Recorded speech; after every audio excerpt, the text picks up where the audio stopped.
December 20th, 1944. A ridge above the Amblève River Valley, near the Belgian village of Gleize. For 4 days, the lead armored spearhead of the offensive Adolf Hitler has staked what remains of Germany's operational reserves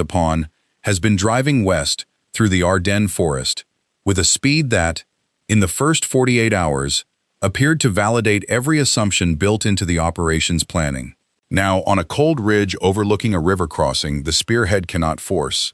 the commander of that lead element is doing something no panzer officer trained in the doctrine of mobile warfare should ever have to do at this stage of an advance.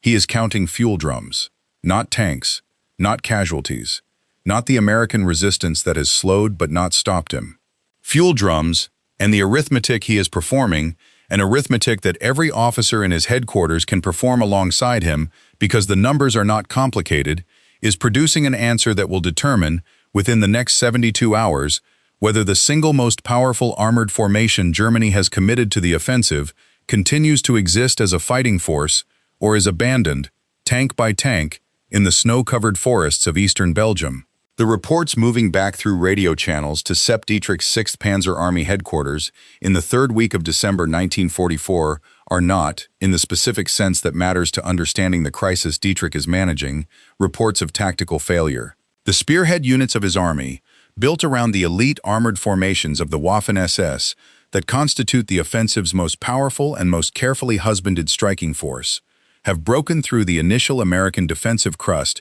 in the offensive's opening hours with a speed that exceeded even the optimistic timetable Dietrich's own planning staff had projected. They have bypassed American strongpoints rather than reducing them, driven west through terrain the offensive's planners had marked as difficult, and reached, by the 4th day of the attack, positions deep enough inside what had been the American rear area that forward reconnaissance elements have come within sight of American fuel and supply installations whose capture, in the operation's original planning, was never a contingency to be hoped for but an absolute operational necessity, the specific and load-bearing assumption upon which the entire offensive's fuel arithmetic had been built from the moment planning began in the autumn. What is reaching Dietrich's headquarters in these final days before Christmas is not, therefore, a story about German tanks losing to American tanks or German infantry losing to American infantry. It is a story about German fuel tankers, the vehicles meant to keep pace with the advance and replenish it from captured stocks along the way, arriving late, arriving empty, or not arriving at all. While the panzers at the point of the spear, the most valuable armored assets Germany has left to commit to any offensive on any front, sit motionless in the snow because the war they are equipped to fight, a war of speed and maneuver, has become, in the space of 4 days, a war about the specific number of liters remaining in each vehicle's tank. Sepp Dietrich's career, by December 1944, has produced a command profile unlike any of the officers whose professional judgment this channel has previously examined. And understanding why the fuel crisis around Stavelot produces the specific kind of institutional alarm it produces in Dietrich requires understanding that his path to command of Germany's most powerful Panzer Army bears almost no resemblance to the paths that shaped Model, Kluge, or the general staff-trained officers who formed the traditional core of the German Army's senior leadership. Dietrich was born in 1892 into a working-class Bavarian family, entered the German Army before the First World War not as an officer candidate but as an enlisted man, and served through that war in a series of assignments, including, in its final year, a posting to one of the small handful of German tank units fielded before the armistice, making him among the very few German soldiers of his generation to have direct combat experience inside an armored vehicle before Germany's interwar tank development program had even properly begun. He never attended a war academy. He never received the general staff training that shaped the analytical and operational vocabulary of officers like Kluge and Bulge, training built around exactly the kind of methodical correlation of forces, divisions against divisions, that this channel has previously examined as both a strength and a limitation in how German commanders read a battlefield. What Dietrich possessed instead, and what drove his rise through the ranks of the post-war German military and paramilitary world, with a speed no conventional officer's career could have matched, was an early and total commitment to the National Socialist movement, joining the Nazi Party in 1928, years before it held political power, and building through the 1930s a personal relationship with Adolf Hitler that placed him, by the time war began, in command of the SS Leibstandarte Adolf Hitler, the elite bodyguard formation that began as a literal personal protection unit for Hitler himself and grew, across the war's opening campaigns, into one of the most heavily equipped and most politically favored armored divisions in the entire German military structure. This career, a career of political loyalty, translated into ever larger military commands rather than a career of institutional advancement through demonstrated staff competence, produced in Dietrich a reputation among the conventionally trained officers of the German army that historians examining the internal culture of the wartime Wehrmacht have subsequently documented in considerable and sometimes unflattering detail. Officers from the general staff tradition, men who had spent years mastering the specific operational vocabulary of logistics tables, rail capacity, and fuel consumption rates per kilometer of advance, regarded Dietrich, in private correspondence and post-war testimony that historians have since had access to, as a capable and physically courageous troop commander whose tactical instincts at the divisional level were genuine, but whose grasp of the larger operational and logistical architecture required to command an entire Panzer Army was considerably less developed than his rank by December 1944 required. Dietrich himself, in post-war interrogation conducted by American and British military historians cataloging the German side of the Ardennes offensive as part of a broad program of debriefing captured German generals in the years immediately following the war, does not dispute this characterization so much as reframe it. Describing his own role in the offensive's planning, according to the interrogation transcripts historians have subsequently examined, as one in which he was handed an operational plan built by Hitler's own headquarters staff, a plan whose fuel requirements he was assured, by officers above his own authority to challenge, had been solved through captured stocks that German logistics planning had identified along the offensive's intended route, and one in which his own professional judgment about the plan's underlying fuel arithmetic was neither solicited in detail nor, when he did raise concerns, given the weight that a more conventionally credentialed commander's objections might have received from Hitler's headquarters. The specific fuel arithmetic underlying the entire Ardennes offensive, an arithmetic that historians researching German logistics records captured at the war's end have subsequently reconstructed in considerable detail, represents one of the most consequential and most poorly resolved planning assumptions of any major German operation of the war. By December 1944, German fuel production, concentrated in a small number of synthetic fuel plants that Allied strategic bombing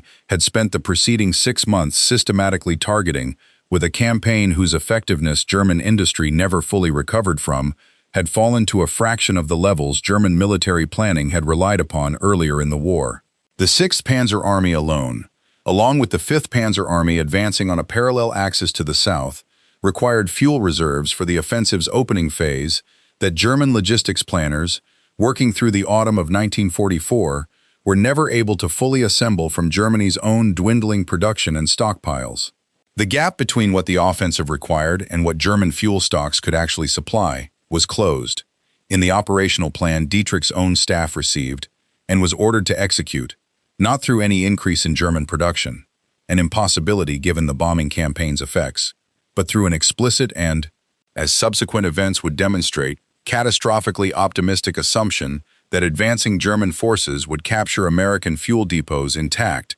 along their route of advance in quantities sufficient to refuel the offensive's mechanized spearheads as they moved. This was not a contingency plan or a fallback option. It was, in the specific and documented structure of the offensive's fuel allocation, as historians have reconstructed it from captured German logistics records, the primary plan, the arithmetic upon which the entire operation's continued momentum past its first several days depended. The specific engagement that crystallizes this problem for Dietrich's headquarters, and that has subsequently become, in the historical literature examining the Ardennes offensive, one of the most closely studied tactical episodes of the entire campaign, occurs in the terrain around the Belgian towns of Stavelot and Francorchamps, where American logistics planning had, entirely independent of any anticipation of the German offensive, established one of the largest fuel storage installations in the entire Allied supply network supporting the advance into Germany, a depot holding, according to post-war American logistics assessments,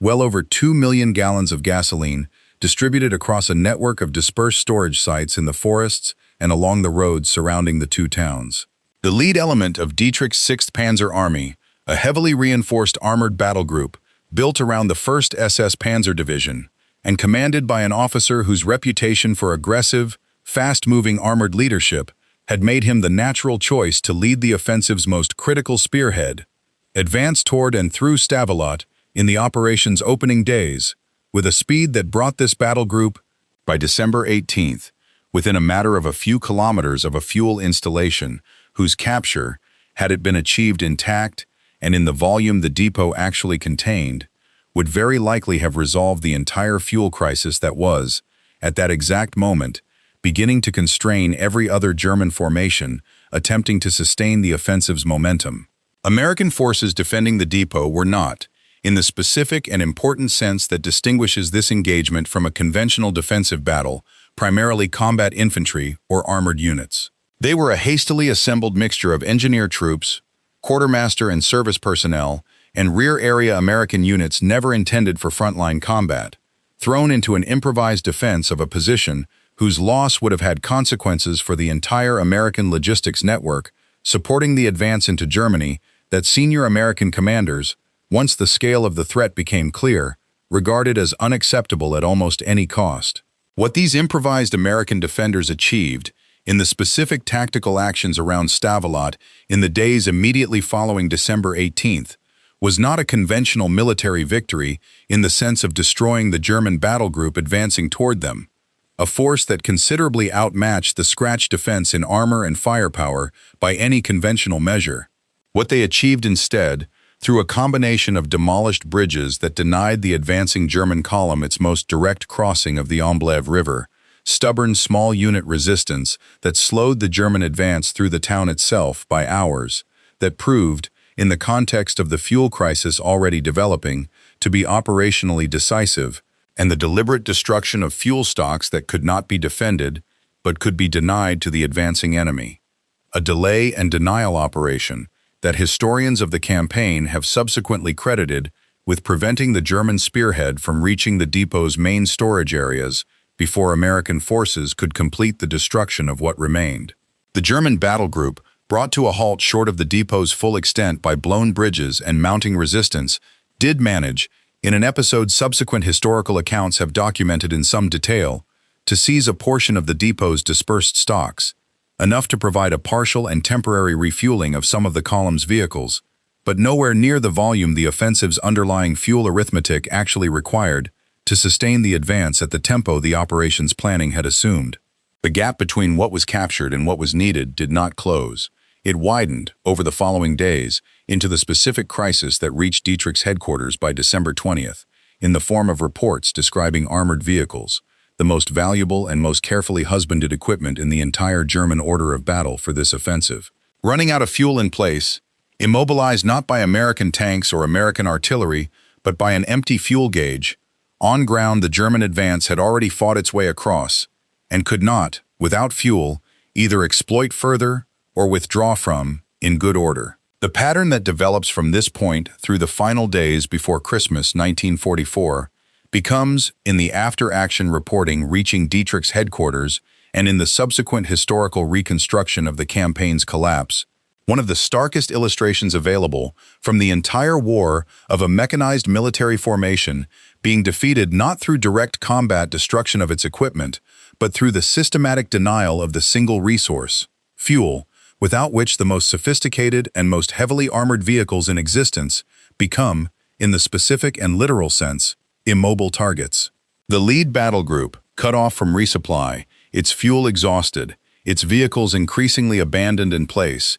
as the officers commanding the isolated force made the decision, over the following days, that a fighting withdrawal on foot back toward German lines offered better prospects than continuing to hold immobilized positions. The American forces closing around them from multiple directions would eventually overwhelm, ultimately abandons the majority of its armor. Dozens of tanks and armored vehicles, representing an enormous fraction of the most modern and most capable equipment Germany had committed to the entire offensive, in the forests and villages around Gleize, vehicles that surviving crew members destroy or disable before making their way back to German lines on foot in the days immediately after Christmas, arriving as infantry rather than as the armored spearhead that had, less than 2 weeks earlier, been expected to reach the Meuse River and beyond. What moves through Dietrich's own communications to Hitler's headquarters in the days following this collapse, and what post-war interrogation transcripts, prepared as part of the extensive American and British program of debriefing captured German generals about the campaigns they had commanded,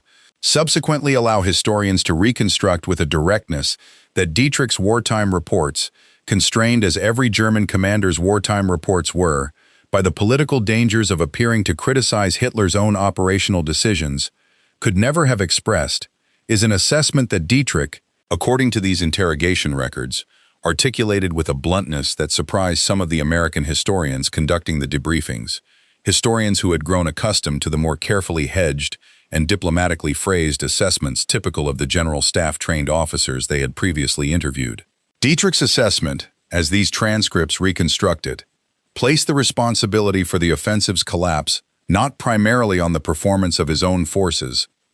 whose tactical conduct in the offensive's opening days he continued to regard, according to the interrogation record, as having exceeded what the underlying operational plan had any right to expect, given the fuel constraints built into it from the beginning, but on the specific decision, made at Hitler's headquarters, and imposed on Dietrich's own staff without meaningful consultation, to build an offensive of this scale and strategic ambition around a fuel plan that depended entirely on capturing enemy stocks intact, a plan that required, in order to succeed, that American forces defending fuel installations directly in the path of the German advance would fail to destroy or adequately defend them, an assumption that the improvised but effective American defense at Stavelot demonstrated to be, in the specific and consequential sense that mattered to the offensive's entire viability, unfounded. Dietrich's own post-war circumstances, unlike those of Model and Kluge's, whose deaths in the war's final months left their fullest professional assessments to be reconstructed from records and correspondence rather than direct testimony, provide historians with an unusually extensive documentary record. Because Dietrich survived the war, was captured by American forces in 1945, and subsequently became a central figure in one of the most prominent war crimes proceedings to follow directly from the Ardennes fighting. A trial connected to atrocities committed by soldiers under the command of the same battle group whose fuel crisis at Stavelot this account has examined.